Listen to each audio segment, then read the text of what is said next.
ó wá lágbára ó lẹ́tìkẹ́ báyìí o. Ṣe rí tí àwọn kan wà tó bá ń woṣẹ́ wọn máa jẹun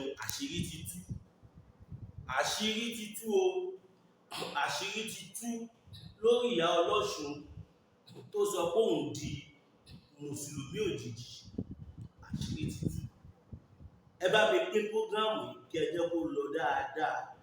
Gẹ́gẹ́ bí ẹ ti ṣe mọ̀ pé àwa ò kí ń jìjà ẹ̀sìn, ṣùgbọ́n táwa bá rí nǹkan tó tọ́ tó yẹ a máa ń sọ̀rọ̀ lórí ẹ̀, torí pé àwa ò ní jẹ́ kí ẹnìkan balẹ̀ Yorùbá jẹ́ tàbí káwọn kan balẹ̀ Yorùbá jẹ́. Ẹ lè believe pé ìyá Ọ̀ṣun tó di mùsùlùmí yìí ẹnìkan ti sọ ogun pláàni sílẹ̀ tẹ́lẹ̀. Mo máa play fídíò yẹn fún wa sí ẹ máa gbọ́.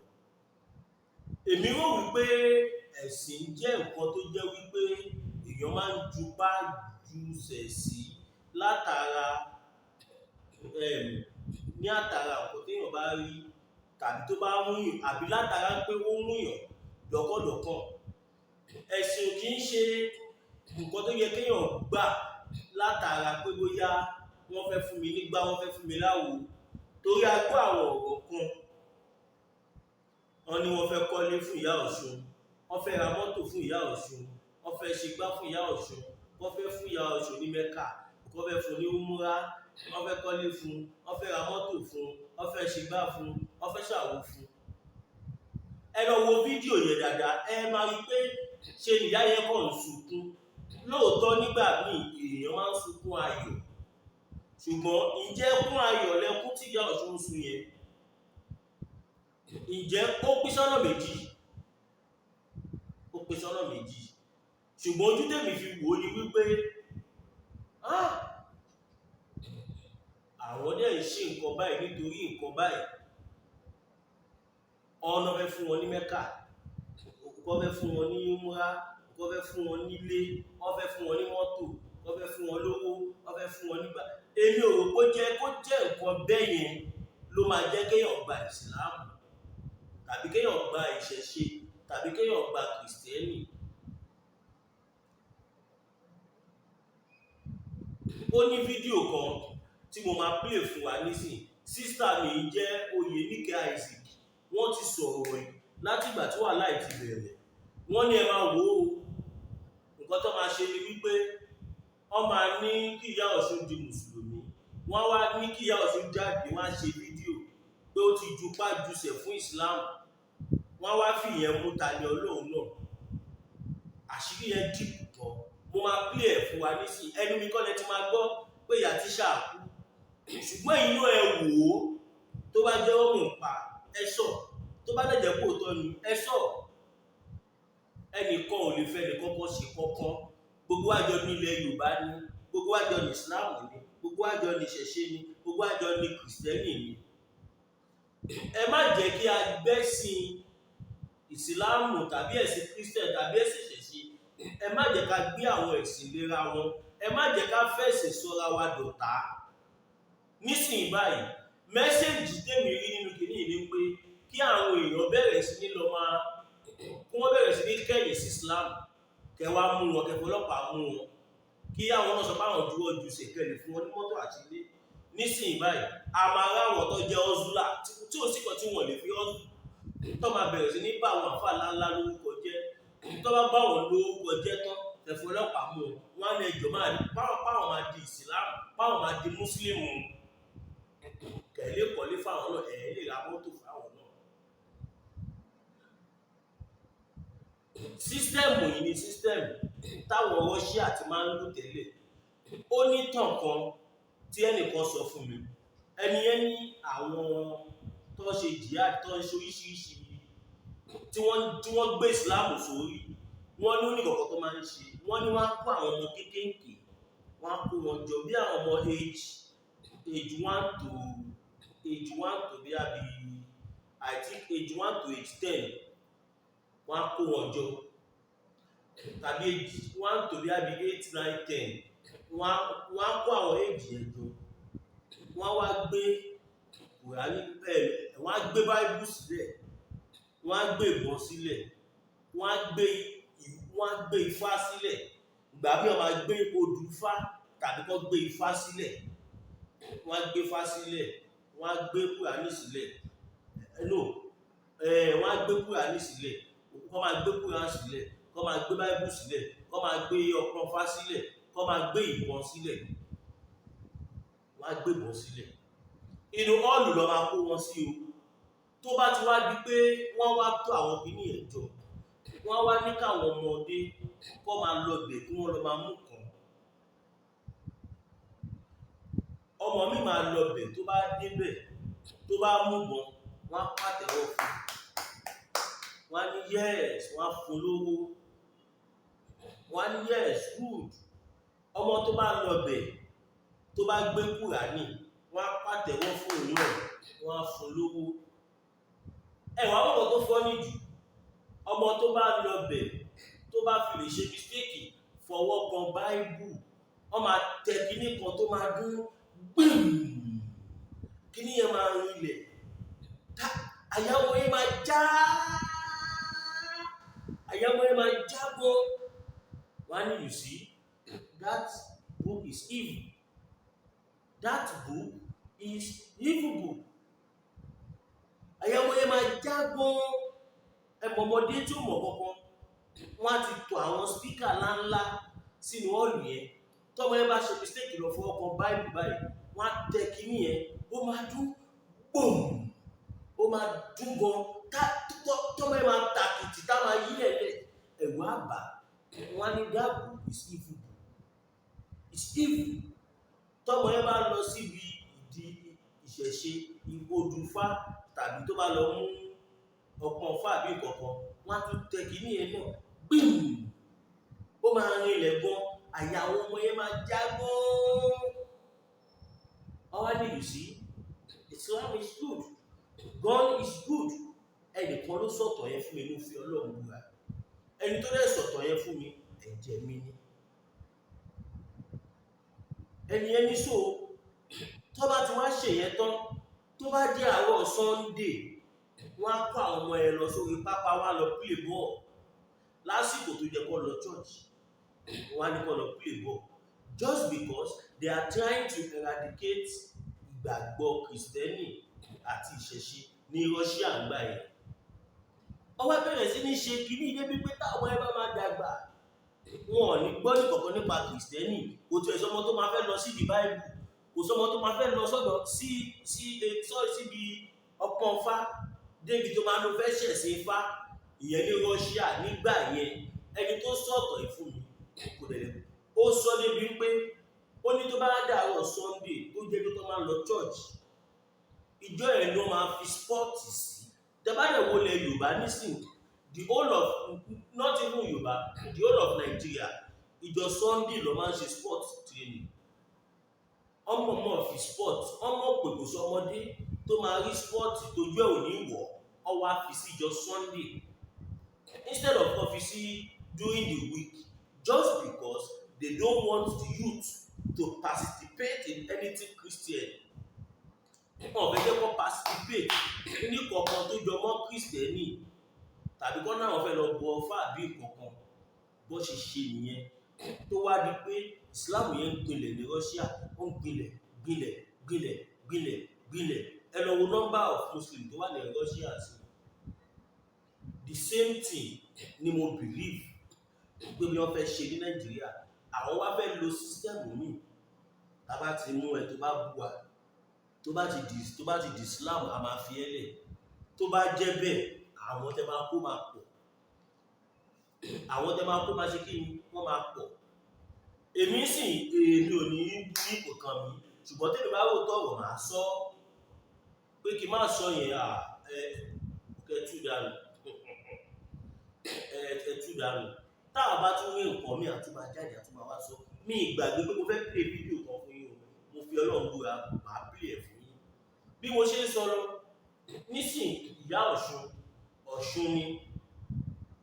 Ṣé a fẹ́ sọ pé wọ́n fọ́ọ̀sì ìyá Ọ̀ṣun lọ sí ibi Ọ̀ṣun tẹ́lẹ̀ ni? Tàbí ṣé a fẹ́ sọ pé set-up gan ni gbogbo àwọn kinní yìí?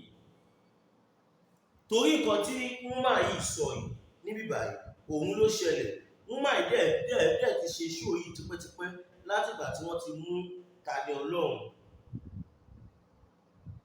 Oyèníkẹ́ Isaac kẹ́jẹ́ play ẹ̀.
Èmi kọ́ mo kú sọ.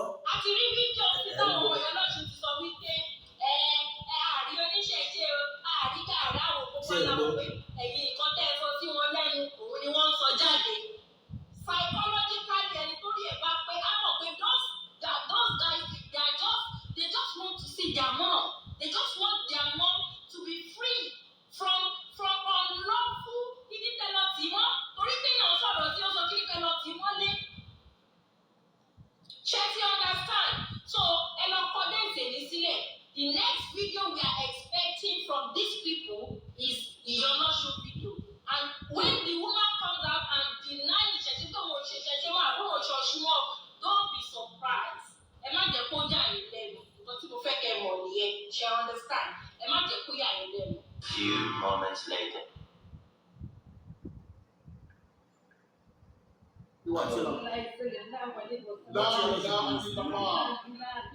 Muhammad Rasulullah sallallahu alaihi wasallam. La ilaha illallah. Muhammad Rasulullah sallallahu alaihi wasallam. Alhamdulillah.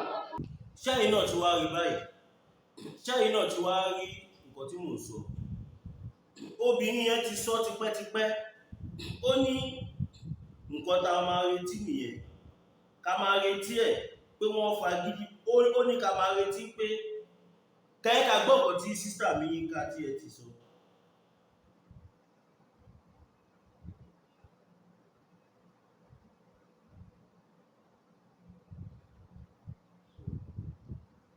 Ní nǹkan tó ṣẹlẹ̀ àwọn èèyàn kan tí wọ́n anticipate wípé ó ṣe é ṣe kí wọ́n force obìnrin yẹn gba Islam. Ó dẹ̀ lè má wàá jẹ́ pé tó lè ṣe pé kì í ṣe pé bóyá wọ́n force obìnrin yẹn ó yóò lù gba Islam fúnra ẹ̀. Àmọ́ tó bá jẹ́ pé èmi nìyí tóbìnrin yẹn bá tiẹ̀ lóun fẹ́ gba Islam sí tó bá jẹ́ pé èmi ni o máa sọ pé kó padà lókù lòun náà. Àbí kó dídì lọ wò bí òun fẹ́ wá ṣe kò ṣàsìkò yìí. Torí tí ẹ bá wo ẹkún tí obìnrin yẹn sún bí ẹkún yẹn wà pregnant. ó lóyún sínú. ó pín sọ́nà méjì. Bẹ́ẹ̀ni. Ó ṣeé ṣe torí nígbà míì táwọn èèyàn bá ṣẹ̀ṣẹ̀ gba Islam, wọ́n máa ń ro àròkàn ibi tí wọ́n ti ń bọ̀, ibi tí wọ́n dé. Àti ibi tó ń lọ. Ìdùnnú pé wọ́n ṣẹ̀ gba ẹ̀sìn yẹn gbà míì ó máa ń mú wọn sunkún. Nígbà míì wọ́n máa ń rò pé kí ló dé tí àwọn ò ti gbà á látijọ́ yìí, ó máa ń mú wọn sunkún. Irú tọ̀dọ̀ tí ìyá olóòṣà yìí sìn, ọ̀nà méjì ló pín sí. Òun nìkan ló lè ṣàlàyé fún wa àbí ló lè ṣàlàyé fún èèyàn ìdí tó fi ń sunkún. Ìdí yẹn ó lè jẹ́ wípé wọ́n kò hàṣẹ̀ láti gba Islam. Ó wá ń wò pé ní tóun ti gbé dání látijọ́ yìí, ṣé bó ṣe máa bọ́ lọ́wọ́ òun nìyẹn. Ìyẹn lè máa pálẹ̀kùn. Ó lè máa wo gbogbo àwọn tó ti fi ewé àti egbò àti iṣẹ́ ọwọ́ ẹ̀ gbálẹ̀ kó máa pálẹ̀kùn. Ó lè lọ máa wò wípé àbí níbo lòun ti ń bọ̀, ṣé òun ṣe ti bẹ̀ sí látijọ́ yìí. Àmọ́ ẹkún tó ń sùn, ẹkún yẹn wà pregnant, ó pẹ̀lú kan táwọn èèyàn ṣe sọ ẹ̀yẹ sí i. Èmi ò bá ní wípé tó bá jẹ́ mi ni ìní jẹ́ kóbìnrin yẹn accept Islam completely. Màá sọ wípé kó lọ wò náà, nítorí pé ọ̀pọ̀lọpọ̀ ló ti ń anticipate ipò ṣeé ṣe kóbìnrin yẹn dé kó dẹ̀ gba Islam, ọ̀pọ̀ yẹ kó wọ́n fọ̀ọ̀sẹ̀ láti gba Islam. Àní establish fact yẹn, but ọ̀nà owó lẹ fẹ́ fi convince àwọn èèyàn wípé kì í ṣe pé bí àwọn kò bá sọ̀bìnrin yẹn láti gba Islam, especially nǹkan tó yìnbọn ti anticipate tẹ́lẹ̀ ń pè máa ṣẹlẹ̀. Ẹ̀yin ò ṣe máa wá introduce Islam sí rárá ní táìmù yẹn. Ṣe fún láyè pé ó bá tẹ̀ jẹ́ kó ló suggest kó fẹ́ gba Islam. Ṣe fún láyè lọ kó lọ rò ó, kó fúnra rẹ̀ bọ́ síta kó ṣe announcement, kó má di wípé bó ṣe ń sunkún yìí tí àwọn èèyàn lè establish reason tó ṣe ń sunkún. Ó ṣeé ṣe pé ó ń sunkún pé òun fi àwọn nǹkan torí ẹ̀sìn tó ń sì yẹn níṣẹ̀ṣe yẹn ó jẹ́ kókó fún ẹ̀sìn tó wù ú nìyẹn. Ó lè jẹ́ àmọ́ bóyá ó ń sunkún nítorí pé wọ́n fọ̀ọ̀sẹ̀ láti fi ẹ̀sìn yẹn lẹ̀ láti gba ẹ̀sìn tí ò wù ú. Nobody can establish that. Àmọ́ bóyá ó ń sunkún nítorí pé àwọn Yorùbá dẹ̀ ti gba ẹ̀sìn Islam ti pẹ́ àmọ́. Ìdí nìyí tó fi jẹ́ pé tó bá jẹ́ mi ni bá fi àwọn obìnrin yìí lẹ̀ pé kó fúnra rẹ̀ wá announce ẹ̀ kó tó di pé accept Islam, kó má jẹ bẹ́ẹ̀ yẹn, because the way it stands now ó ní picture bẹ́ẹ̀ ni wípé bóyá wọ́n force ẹ̀ gba ẹ̀sìn yẹn ni, and that is nǹkan tẹ́mi sọ láti ilẹ̀ wípé there should be freedom of religion, there should be freedom of speech, there should be freedom. Àǹtí Yínká ẹ má tiẹ̀ sọ̀rọ̀. Tẹ́ bá sọ pé obìnrin yẹn gba Islam, kí ló rí tó fi sọ pé òun fẹ́ gba Islam? Kí ló rí tó fi rò pé Islam ló kù tó jẹ́ kó òun gbà? Nígbà tí àwọn àgbàlagbà sọ pé a kì í ti ilé ẹjọ́ dé ká dọ̀rẹ́, Mùsùlùmí ló rán yín lẹ́wọ̀n. A ò ní kẹ́ má padà bá wọn ṣe, ṣùgbọ́n wọn ló gba Ìsìláàmù. Láìfi Ìsìláàmù lọ kò lè sọ pé òun gba Ìsìláàmù. Ẹni tẹ́ rí pé ó dà pé ẹ ti jẹ̀bi ẹ̀ tó tì yín mọ́lé, kó wá bi yín pé ṣé wàá gba Ìsìláàmù àbò nígbà, kó má dénú ẹ̀gbọ́n àgbà pé kóun ṣáàlì kúrò bí tóun wà yẹn. Ẹ jáwèé dáadáa o. Nǹkan tó bá jẹ́ opinion ti yín, ẹ bá wa kọ sí comment section. Ẹ bá wa kọ sí comment section nǹkan tó bá jẹ́ opinion yín nípa fídíò yìí. Mo ṣì padà bọ̀ mo kàn ní kí n gbélé wa kẹ́ mọ̀ pé àwọn èèyàn ti predict pé wọ́n máa force ìyá ẹ̀ kó gba ẹ̀sìn Ìsìláàmù. Tèmi náà dẹ́ lè sọ pé wọ́n force ẹ̀ because situation yẹn wà rántí ẹ̀. Ẹni tẹ ẹ̀ṣẹ̀ béèrè, ẹni tí wọ́n jọ ní issue tó gbé lọ sí ọgbà ẹ̀wọ̀n, òun náà ló tún wá gba ẹ̀sìn ló tún wá búra ìsìláàmù fún òun náà ló tún wá convert ẹ̀ sí ìsìláàmù. Ṣé nǹkan tẹ fẹ́ sọlẹ̀ Yorùbá dìde léyìí? Àwọn alálẹ̀ ilẹ̀ Yorùbá ò lè fún yín ṣe, oníkálùkù máa ṣe tiẹ̀ ni. Tí ìyá ọlọ́ṣun bá tiẹ̀ máa jẹ́ ìsìláàmù, kí ló dé tí ẹlòmíì ò wẹ̀ sínú ìsìláàmù tó wá jẹ́ òkúta gidi kan náà ló wẹ̀ sí ìsìláàmù? Òkúta gidi tó wọn lẹ́wọ̀n ló wẹ̀ sínú ìsìláàmù. Kẹ̀yìn ìyá àti bàbá mi kẹ́kọ̀ọ́ opinion yìí sí comment section kẹ́jẹ́ ká gbọ́. Ojú àgbéwà kò ní gbé ọ̀dàlẹ̀ àṣẹ. God bless you all, we love you all.